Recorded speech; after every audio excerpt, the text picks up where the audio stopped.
Good morning everyone, আশা করি তোমরা সবাই ভালো আছো, সুস্থ আছো। অনেকদিন পর আজকে আবার ব্লগ করছি। তোমরা দেখতেই পাবে আমি ব্লগ দেবো। কালকে আমার বোলপুরের শিফটিং ছিল, অনেক কিছু নিয়ে ভেবেছিলাম, সেজন্য আর ব্লগ করিনি। কিন্তু আজকে হচ্ছে একটা স্পেশাল দিন, 23 মে। আজকে হচ্ছে আমার দাদা আর বৌমনির 3rd অ্যানিভার্সারি। যেখানেই থেকে আসতে তো আজকে আমাকে হবেই। তাই এখন ঘড়িতে বাজছে 8টা মতো, আমি 7টার মধ্যে চলে এসেছি বোলপুর থেকে। তো এখন আমরা সেলিব্রেট করবো হচ্ছে দাদা আর বৌমনির বিবাহ বার্ষিকী। যেহেতু সকালবেলাতেই করে নিচ্ছি, কারণ রাতের বেলাতে কি কখন আসবে সবার তো বেরিয়ে যাওয়া, সেজন্য সকালবেলাতেই হয়ে যাচ্ছে। তো চলো দেখতে থাকো। আর এই যে আমার পুচকুটাকে দেখাও মায়ের সাথে। মা বলো কিছু, অনেকদিন পর।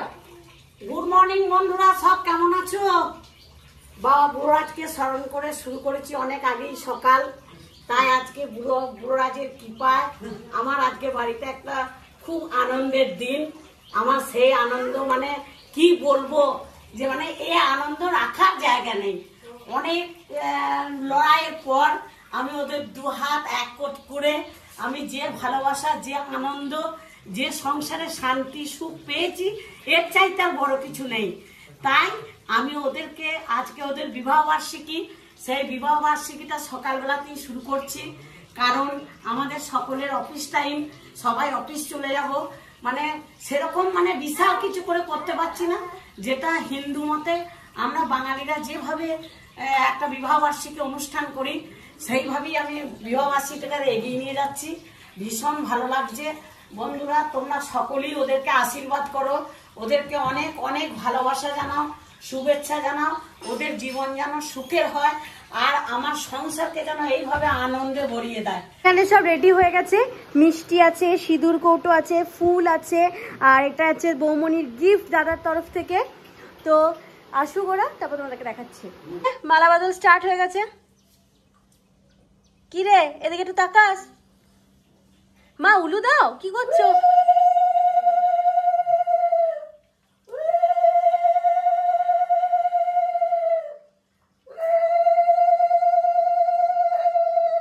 গোলাপ দিচ্ছিস নাকি রে?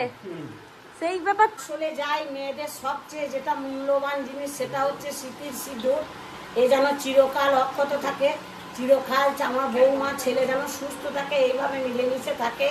ওদের আনন্দ আমার আনন্দ, ওদের সুখ আমার সুখ, ওদের ভালোবাসা আমার ভালোবাসা। আর এইভাবে যেন গোটা পরিবারটাকে ভালো রাখে। প্রত্যেকটা বন্ধু কমেন্ট করেছো যুগ যুগ ধরে যেন এরকম ফ্যামিলি চলে ডকুমেন্টটা করার জন্য আমি আপ্রাণ চেষ্টা করব গোটা পরিবারকে সুখে রাখার, আনন্দে রাখার। আর এইভাবে আনন্দ করে আমি এই আজকের এই বিবাহ বার্ষিকীটাকে এগিয়ে নিয়ে যাচ্ছি। না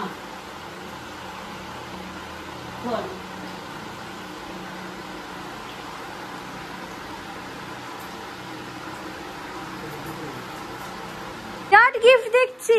এই যে আমার ছেলে আমার বৌমাকে ফোন দিচ্ছে, কারণ আমার ছেলে হচ্ছে ফোনের কাঙাল। বৌমায়ের একটু ফোন না পেলে ছেলে আমার অস্থির হয়ে ওঠে। 2 সেকেন্ডের মাথায় ছেলে আমায় ফোন করে। আমি বলি মা সাথী ঘুমোয়নি তো, মা সাথী ছেলের কাছে নেই তো।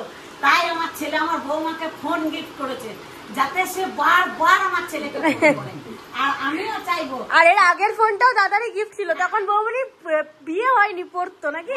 আগে ফোনও ছিল, একটু ফোনের জন্য আমার ছেলে মানে অস্থির হয়ে উঠতো সাথী।